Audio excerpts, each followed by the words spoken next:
नमस्कार साथियों, चलिए 17 अगस्त को जो ग्रुप डी का पेपर हुआ था, ग्रुप डी का जो पेपर हुआ था उसका थर्ड शिफ्ट का साइंस का क्वेश्चन हम लोग इस वीडियो में देखेंगे। ठीक, क्वेश्चन वीडियो को लास्ट तक देखिएगा और शेयर भी कीजिएगा। बोल रहा है किसी पदार्थ की प्रतिरोधकता इनमें से किस पर निर्भर करती है। तो देखिए, सबसे पहले जो प्रतिरोधकता होती है वो दो चीज़ों पर निर्भर करती है। पदार्थ की जो होती है आपका प्रकृति पर निर्भर करती है, पदार्थ की प्रकृति पे और तापमान पे, दो चीज़ पर आपका निर्भर करती है, तापमान पे। तो ऑप्शन नंबर में दे रहा पदार्थ का अनुप्रस्थ काट का क्षेत्रफल, एक ऑप्शन गलती हो जाएगा। तापमान पर निर्भर करती है और प्रकृति पर भी निर्भर करती है। लंबाई भी ना होगा, प्रतिरोध भी नहीं। प्रतिरोधकता का जो मात्रक होता है आपका ओम मीटर होता है। ठीक, नेक्स्ट क्वेश्चन देखते हैं। नेक्स्ट क्वेश्चन दो क्या बोलता है। नेक्स्ट क्वेश्चन बोल रहा है कि निम्नलिखित में से कौन से विद्युत ऊर्जा की वाणिज्यिक इकाई है। देखिए, कैलोरी जो होता है, कैलोरी जो आपका ऊर्जा होता है, ऊर्जा का सीजीएस मात्रक है। ठीक, वाट सेकेंड जो होता है, एक सेकेंड में खर्च की गई ऊर्जा को वाट सेकेंड बोलते हैं। ये विद्युत ऊर्जा का जो वाणिज्यिक इकाई है आपका वो होता है किलोवाट घंटा। ठीक, तो ऑप्शन नंबर आपका थोड़ा सही आंसर हो जाएगा। जूल जो होता है ये आपका ऊर्जा का ऐसा ही मात्रक है। बल आघूर्ण का मात्रक है, बल जो आघूर्ण का मात्रक है और आपका कार्य का मात्रक है ये। ठीक, तीन चीज़ का मात्रक जूल हो जाता है। ठीक, अब नेक्स्ट क्वेश्चन देखते हैं। नेक्स्ट क्वेश्चन क्या बोल रहा है। नेक्स्ट क्वेश्चन बोल रहा है कार्य के रिव्यू दर्पण के रूप में एक उत्तर दर्पण की फोकस मिली आपका 2 मीटर है, दूरी जो है तो ये आपका एफ हो गया। ठीक, उसके बोल रहा है कोई बस दर्पण से 3 मीटर की दूरी पर स्थित है, तो यू हो गया। तो यू जब भी होता है आपका निगेटिव होता है, तो -3 मीटर हो गया। अब बोल रहा है प्रतिबिंब निकालने के लिए दर्पण का फॉर्मूला लग जाएगा 1/f बराबर 1/v प्लस 1/u। तो 1/, हमारा 1/2 हो जाएगा, फोकस हो गया, बराबर भी निकालना है। इसका जो हो जाएगा 1/3।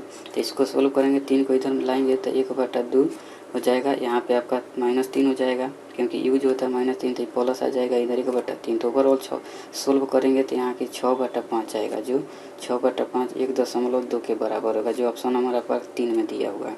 ठीक, तो ऑप्शन नंबर आपका 3 आंसर हो जाएगा। चलिए नेक्स्ट क्वेश्चन देखते हैं।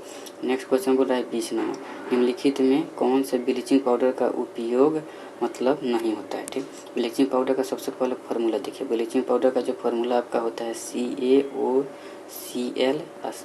इंटू Cl होता है। ब्लीचिंग पाउडर को कैल्शियम ऑक्सीक्लोराइड, पेयजल के कीटाणु मुक्त बनाने में भी इसको प्रयोग किया जाता है। ब्लीचिंग पाउडर का सोडा निशामक में भी इसका प्रयोग किया जाता है। कई रासायनिक उद्योगों में औषधीकरण अभिकर्मक के रूप में भी प्रयोग किया जाता है। जो होता है केक सेंकने में न प्रयोग किया जाता है। तो ये आपका 4 नंबर गलत का प्रयोग किया जाता है, तो यानी कि 4 नंबर सही हो जाएगा। तो ऑप्शन नंबर में देखिए 4 नंबर किस में दिया हुआ है, तो ऑप्शन नंबर 2 में दिया हुआ है, तो ये आपका यहीं सही हो जाएगा। चलिए नेक्स्ट क्वेश्चन देखते हैं। नेक्स्ट क्वेश्चन क्या बोल रहा है। एक बोल रहा है कि एक गर्भ निरोधक तकनीकी जो गर्भाशय के भीतर शुक्राणु को फैगोसाइटोसिस को बढ़ाती है, वह कौन सी होती है। सबसे पहले इसको फिगर के माध्यम से समझते हैं। देखिए क्या होता है कॉपर और कहाँ रखा जाता है कॉपर। देखिए ये होता है कॉपर। ठीक, यहीं पे रखते हैं कॉपर, ये होता है कॉपर हुआ। ठीक, कॉपर यहाँ पे रखते हैं। अभी क्या है देखिए, ये जो है आपका फीमेल का पार्ट है। जैसे ये हो गया, जो होता है आपका जो होता है ये वेजाइना होता है। ये जो आपका होता है वेजाइना होता है, ये वेजाइना होता है। ये हो गया यूट्रस हो गया।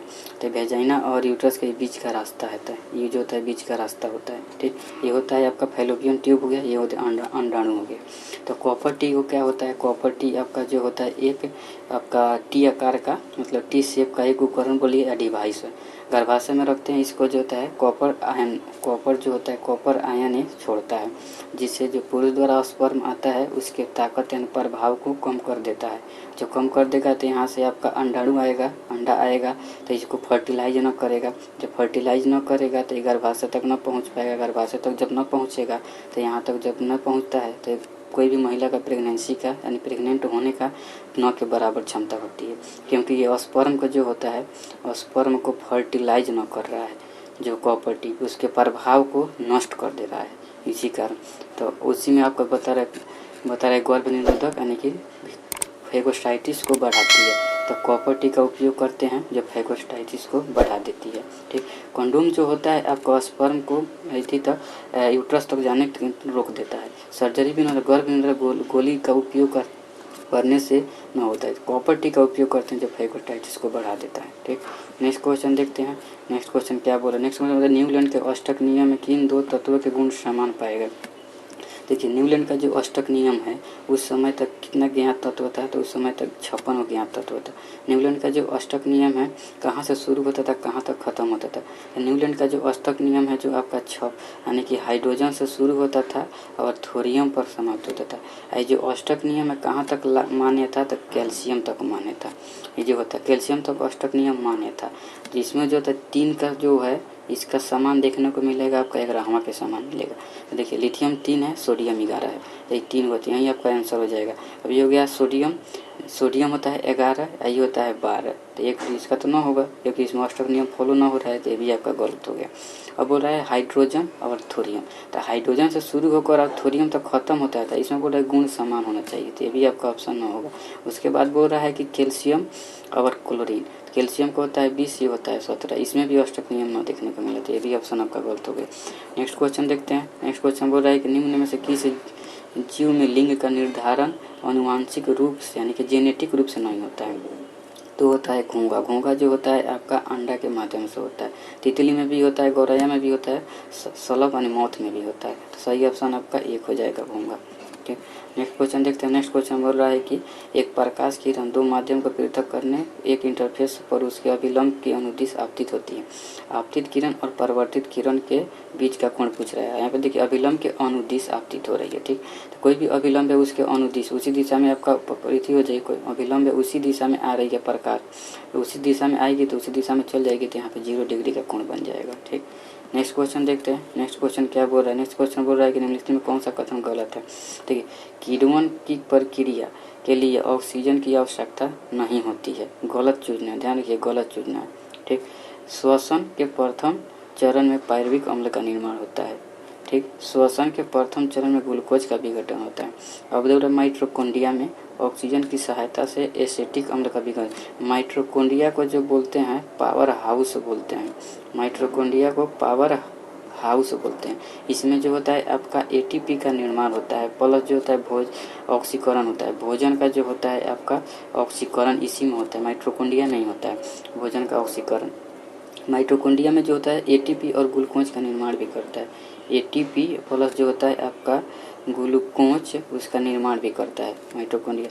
38 एटीपी बराबर जो होता है एक ग्लूकोज होता है, एक ग्लूकोज होता है। 38 एटीपी बराबर 1 ग्लूकोज, तो सही ऑप्शन आपका 4 नंबर हो जाएगा, क्योंकि इसमें एसिटिक अम्ल का निर्माण न होता है, जबकि इसको पावर हाउस बोलते हैं। गलत क्वेश्चन चूज करना। ठीक, नेक्स्ट क्वेश्चन देखिए। नेक्स्ट क्वेश्चन बोल रहा है कि समूह 16 निम्न में से किस तत्व के धात्विक गुण के समान है। ठीक, देखिए बोल रहा है कि 16 आपका ऑक्सीजन वाला होता है। सबसे पहले पीरियोडिक टेबल समझते हैं। पीरियोडिक टेबल जो है ए है। ठीक, इधर आपका जो होता है बीच में जो होता है आपका उप धातु होता है, उप धातु होता है। इधर आपका धातु होता है, इधर जो होता है अधातु होता है। इसको आप देखिए, इसको जो बोलिए आपका लेफ्ट साइड, ये हो गया राइट साइड, ये हो गया लेफ्ट साइड, ये हो गया राइट साइड। ठीक, तो देखिए लेफ्ट साइड में आपका धातु का गुण होगा, राइट साइड में अधातु का गुण होगा। जो होता है उप धातु बॉर्डर लाइन जो तत्व होता है इन दोनों को बांटता है। ऊपर से नीचे आएंगे तो धातु का गुण बढ़ेगा, लेफ्ट टू राइट जाएंगे तो धातु का गुण घटेगा। इधर घटता है धातु का गुण, ठीक, इधर बढ़ता है। नीचे से ऊपर आएंगे तो बढ़ता है। तो इसमें पूरा अधात्विक गुण सर्वाधिक इसमें हो गया। जैसे देखिए ऑक्सीजन हो गया। अब 16 वाला हम नहीं लेते हैं, 16 वाला जो होता है ऑक्सीजन होता है, यहाँ पे आ जाएगा 16 हो जाएगा। अब उसके बाद सल्फर हो गया, उसके बाद Fe हो गया, उसके बाद Te हो गया, PO हो जाएगा। तो ऊपर से नीचे आ रहे हैं तो धातु का गुण तो बढ़ रहा है, हमको चाहिए अधातु। तो अधातु किस में होगा, सबसे ज़्यादा तो धातु E हो गया, उसके डी हो गया, उससे कम सबसे कम धातु का गुण यानी कि अधातु किस में पड़ेगा, ऑक्सीजन में। तो सही ऑप्शन आपका ऑक्सीजन होता है। ठीक, अब देखिए एक और चीज़ देखिए, पीरियोडिक टेबल जो है, पीरियोडिक टेबल में एक और चीज़ देखिए, पीरियोडिक टेबल ये हो गया, बीच में उप धातु हो गया, इधर धातु हो गया, इधर अधातु हो गया। तो सबसे लास्ट में जो 18वां ग्रुप होता है उसको आपका निष्क्रिय गैस बोलते हैं। उसके बाद जो होता है 17 वाला जो होता है उसको हैलोजन बोलते हैं, हैलोजन बोलते हैं। 16 वाला को आपको चैलोजन बोलते हैं, चैलोजन बोलते हैं। एक जो होता है एक को जो बोलते हैं आपका क्षारीय धातु, क्षारीय अल्कली मेटल। दूसरा को जो बोलते हैं आपका क्षारीय मृदा धातु। दूसरा जो होता है आपका दूसरा उसको क्षारीय मृदा धातु बोलते हैं, अल्कलिक अर्थ में क्षारीय मृदा धातु बोलते हैं। ठीक, चलिए नेक्स्ट क्वेश्चन देखते हैं। नेक्स्ट क्वेश्चन क्या बोला, निम्नलिखित में से कौन से मानव कोशिका के आकार को बदलने की क्षमता रखता है। तो वो जो होता है आपका WBC को आपके प्रतिरोधक क्षमता भी कहते हैं, प्रतिरोधक क्षमता भी इसको कहते हैं। WBC को आपका ल्यूकोसाइट कहते हैं, ल्यूकोसाइट भी कहते हैं। RBC को आपको एरिथ्रोसाइट बोलते हैं, एरिथ्रोसाइट बोलते हैं। ठीक, चलिए नेक्स्ट क्वेश्चन देखते हैं। नेक्स्ट क्वेश्चन क्या बोल रहा है? नेक्स्ट क्वेश्चन, यदि हम डिटो में अमोनिया का विलयन मिलाते हैं तो एक सफ़ेद बना होता है। उस विलयन में कौन मिलाएंगे? एल्युमिनियम क्लोराइड का विलयन मिलाएंगे तो हमको सफ़ेद प्राप्त होगा। ठीक, चलिए नेक्स्ट क्वेश्चन देखते हैं। नेक्स्ट क्वेश्चन क्या बोल रहा है कि एक छात्र किसी गोलीय दर्पण का उपयोग करके कागज पर सूर्य का स्पष्ट फोकस प्राप्त करता है। ठीक, जो कुछ समय बाद जलने लगता है। तो दर्पण के बाद कौन सा कथन सही होगा? देखिए, कोई भी सूरज से प्रकाश आ रहा है तो कोई जो उत्तल दर्पण जो होता है, उत्तल दर्पण प्रकाश को एक जगह बिंदित कर देता है। तो इसका सही आंसर होना चाहिए उत्तल दर्पण, जबकि इसमें ऑप्शन में उत्तल दर्पण दिया ना है। तो आपका अवतल दर्पण भी हो सकता है केस में। ठीक, तो अवतल दर्पण गोलीय दर्पण एक आपका सही हो जाएगा। इसका फोकस दूरी धनात्मक होता है। फोकस दूरी कहाँ धनात्मक होता है? निगेटिव साइड में आपका इधर फोकस होता है तो निगेटिव होता है, तो ये आपका ऑप्शन गलत हो जाएगा। यह एक अभिसारी दर्पण है। अवतल दर्पण को अभिसारी दर्पण भी बोलते हैं, तो ऑप्शन नंबर 1 आपका सही हो जाएगा। ठीक, चलिए नेक्स्ट क्वेश्चन देखते हैं। नेक्स्ट क्वेश्चन बोला चुंबकीय क्षेत्र के लंबवत किसी कुंडली की गति के कारण उसमें प्रेरित धारा की दिशा निर्धारित करने के लिए इनमें से किस नियम का प्रयोग है? चुंबकीय नियम। ठीक है, चुंबकीय क्षेत्र के लंबवत कुंडली की धारा, प्रेरित धारा, ये जो होता है फ्लेमिंग के दाएं हाथ का नियम होता है। जो इसमें देखिए अंगूठा जो होता है बल या गति की दिशा बताता है, बल या गति की दिशा को अंगूठा बताता है। तर्जनी जो होता है आपका चुंबकीय क्षेत्र की दिशा बताता है, चुंबकीय क्षेत्र की दिशा बताता है, क्षेत्र की दिशा। मध्यमा जो होता है आपका विद्युत धारा की दिशा बताता है। ठीक, चलिए नेक्स्ट क्वेश्चन देखते हैं।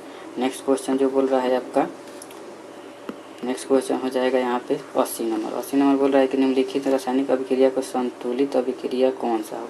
ठीक, संतुलन बताना है। तो बेरियम सल्फेट एल्युमिनियम क्लोराइड, अब बेरियम क्लोराइड बना रहा है एल्युमिनियम सल्फेट की द्विविस्थापन अभिक्रिया। तो देखिए इसमें बेरियम 2 गो है, इधर बेरियम 2 गो है। फर्स्ट में आप देखा, फर्स्ट में बेरियम 2 गो, सल्फर 2 गो है तो इधर आपका सल्फर 3 गो है, तो ये आपका ना होगा। ऑप्शन नंबर 2 में देखिए इधर बेरियम 3 गो है तो इधर बेरियम 2 गो है, सल्फर इधर 3 गो है तो सल्फर भी इधर 3 गो है।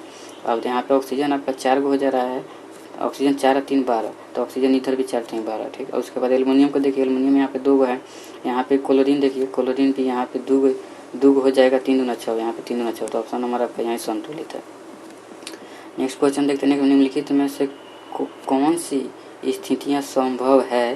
किसी स्थिति मतलब कौन सा संभव हो सकता है? चुंबकीय बल रेखा एक दूसरे के समांतर। देखिए सबसे पहले चुंबक देखिए, कोई चुंबक है, इसका जो है नॉर्थ है, इस साउथ है। ठीक, तो कोई भी चुंबक जो होता है साउथ से नॉर्थ, चुंबक के अंदर दिशा जो होती है साउथ से नॉर्थ की होती है, उसके बाद बाहर जाएगा फिर इधर से आ जाएगा, तो ये दिशा इसका बदल जाएगा, अंदर इसका दिशा कुछ और होगा, बाहर कुछ और होगा, बट एक जो होता है ये प्रतिच्छेदित कभी नहीं करेगा। ठीक, तो वहीं बोला चुंबकीय बल रेखा एक दूसरे के समांतर होता ही है, तो ये आपका सही है। अब बोले चुंबकीय बल रेखा एक वृत्त का निर्माण भी कर रहा है, तो ये भी आपका सही है।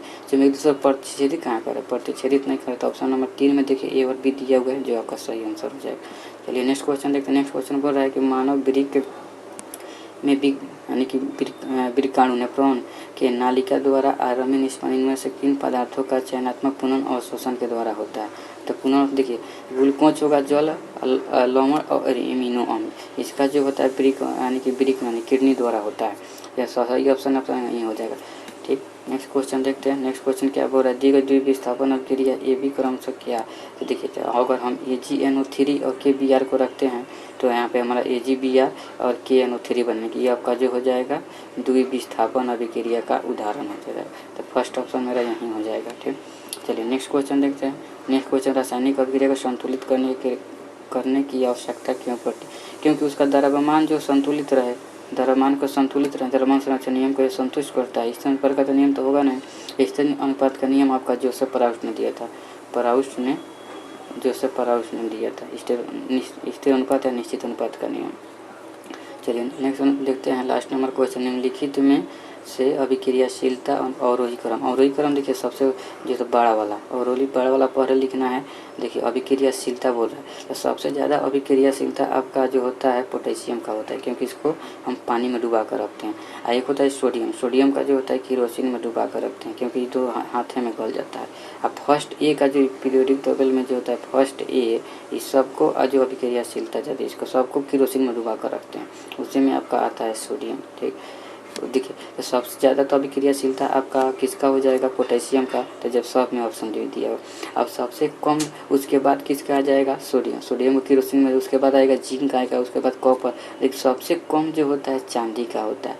चांदी का जैसे आभूषण बनाया जाता है, महिला लोग का जो होता है आभूषण बनाने में, क्योंकि इसका अभिक्रियाशीलता 9 के बराबर होता है, तभी ज़्यादा दिन तक रह सकता है।